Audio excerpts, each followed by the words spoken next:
Hello there, I am Bolanle Odueku Ayola, and here is your daily news updates from Wells Television for today, the 25th of August 2025.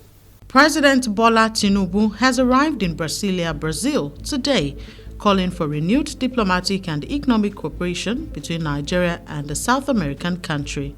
President, who flew in from Los Angeles, was received at the Brasilia Air Base by senior Brazilian officials and Nigeria's Minister of State for Foreign Affairs, Bianca Ojukwu. In a post on his official X handle, President Tinubu described his talks with the President of Brazil, Luiz Inácio Lula da Silva, as the renewal of a historic relationship, noting plans to deepen collaboration in agriculture, energy, trade, and culture. He is expected to attend an official welcoming ceremony at the Planalto Palace, followed by bilateral meetings and the signing of agreements to boost trade and investment. The Joint Admissions and Matriculation Board, JAMB, has warned several higher institutions for violating admission guidelines, describing their actions as an aberration and ordering full compliance within 7 days. At a meeting held on August 18, the affected schools reportedly apologized after failing to upload matriculation lists despite conducting admissions on the Central Admissions Processing System, CAPS. JAMB Registrar Professor Ishaku Loyede condemned the practice, noting that students not captured on the National Matriculation List would be deemed illegally admitted. He further warned that such violations could expose institutions to lawsuits from candidates and hinted at tougher sanctions for schools that ignored the board's summons. In a related development, JAMB has directed all candidates who uploaded their O-level results before the release of the 2025 WASSCE final results to revisit accredited centers and re-upload their results.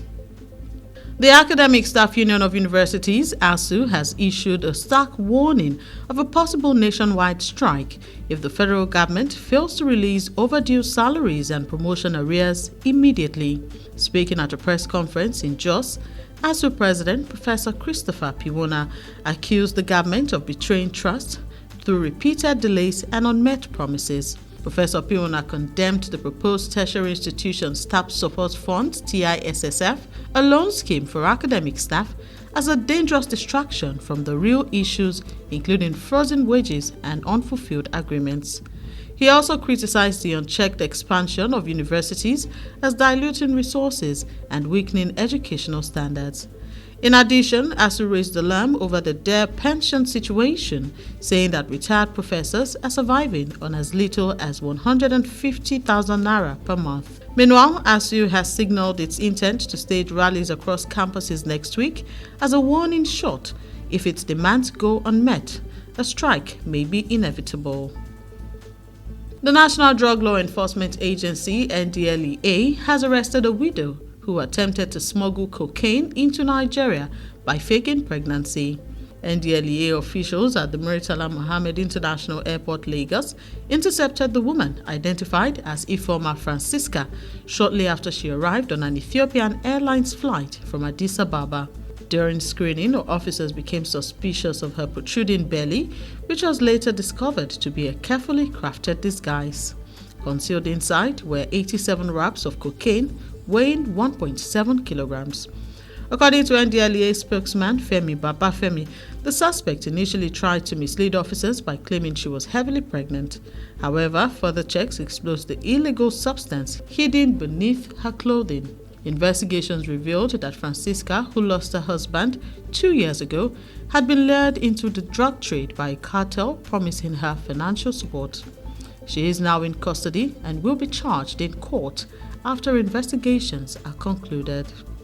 The United States of America President Donald Trump has proposed increasing deployments in major cities, citing the need to boost security and curb violent crime. He argued that the move is vital to safeguard Americans and restore law and order across the country. However, Democrats in Congress have strongly opposed the proposal, describing it as a dangerous overreach that could militarize civilian spaces. Some lawmakers have said that the plan undermines the authority of state governors who traditionally oversee the National Guard operations. The dispute has sparked intense debate on Capitol Hill, with Democrats warning of potential abuse of power. while Republicans are insisting that the expansion is necessary to confront growing security threats. And in sports, Nigeria's Super Eagles are gearing up for a vital 2026 FIFA World Cup qualifying match day set to take place in Uyo. Rwanda's national team, the Amavubi, will arrive in Uyo on Wednesday, September 3rd, ahead of their Group C clash at Godswill Akpabio International Stadium on Saturday, September 6. Rwanda enters the fixture with confidence, having defeated Nigeria 2-1 in their previous meeting at the same venue during a 2025 Africa Cup of Nations qualifier. And that's it on the daily news updates from Wells Television for today. Kindly subscribe to our YouTube channel at Wells Television and like our Facebook page at Wells Television. Thank you.